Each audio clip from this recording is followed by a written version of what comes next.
Hello guys, इस video को जरूर देखिएगा और आप समझने की कोशिश कीजिएगा कि किस तरीके से बीजेपी की गवर्नमेंट और नरेंद्र मोदी की सरकार आपको क्या कह सकते हैं ठग रही है या आपको ये कह सकते हैं कि दोगलापन का शिकार है। क्योंकि जो सरकार कुछ दिनों पहले तक पाकिस्तान से जुड़ने वाले किसी भी तरह के संबंध को देशद्रोह करार दे रही थी, ये कह रही थी कि पाकिस्तान में आतंकवाद का घर है और पाकिस्तान आतंकवाद का बढ़ावा देता है, जिसकी वजह से हमने देखा होगा कि पहलगाम अटैक हुआ था जिसमें कई सारे नागरिकों को मार दिया गया था। बेशक उसके अलावा जवाब में भारत ने ऑपरेशन सिंदूर भी करा था। बट जो प्रॉब्लम ये है कि उस वक्त भारत ने पाकिस्तान के साथ हर तरीके का संबंध तोड़ दिया था। यहाँ तक कहा गया था कि हम पानी रोक देंगे, हम किसी भी तरह का ट्रेड पाकिस्तान के साथ नहीं करेंगे। वही सरकार आज बीसीसीआई को अलाउ करती है कि जाके अब भारत पाकिस्तान का मैच एशिया कप में खेलने को तैयार हो गई है।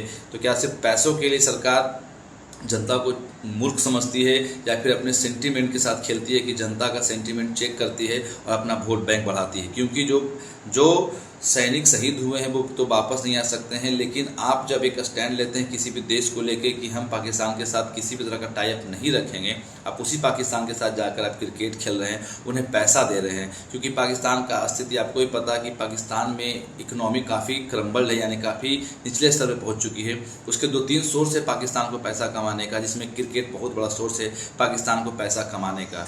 तो क्या भारत सरकार वापस से पाकिस्तान के साथ रिश्ता शुरू करना चाहती है? और अगर कर रही है तो फिर बाकियों को देशद्रोह कहना बंद करें। कुछ दिन पहले दोसांझ को देशद्रोह कहा गया था, जिसने हानिया आमिर को अपने फिल्म में लिया था। इसके अलावा भारत ने उन सभी लोगों को देशद्रोह साबित किया जो पाकिस्तान के साथ फिल्मी कलाकारों के साथ या पाकिस्तान के साथ किसी भी तरह का टाइप रख रहा था। तो क्या अभी नरेंद्र मोदी और बीजेपी की सरकार देशद्रोह नहीं हुई? ये बात मुझे समझ में आ नहीं रही है। क्योंकि बीसीसीआई ने जो एशिया कप का जो शेड्यूल अनाउंस किया उसमें भारत पाकिस्तान के 3 मैचेस देखे गए हैं। तो ये एक साफ साफ दिखाई देता है कि भारतीय सरकार सिर्फ जनता की इमोशन के साथ खेलती है और उन्हें जब मन तब वो ट्विस्ट कर देती है। इस पर आपकी क्या राय है प्लीज़ मुझे बताएगा, क्योंकि ये जानना बेहद जरूरी है। क्योंकि पहलगाम अटैक कुछ दिनों पहले ही हुआ था। क्या वो शहीद अब मायने नहीं रखते? क्या सिर्फ देश की जो सेना है वो सिर्फ उनका अधिकार है आतंकवादियों से लड़ने का, या फिर जनता का अधिकार है सिर्फ लड़ने का, या फिर बीजेपी और बीसीसीआई को सिर्फ पैसे बनाने से मतलब? इस बात पर अपनी राय जरूर दीजिएगा, क्योंकि मुझे तो साफ दिख रहा है कि ये बीजेपी का दोगलापन आप इसे ही कह सकते हैं या नरेंद्र मोदी सरकार की।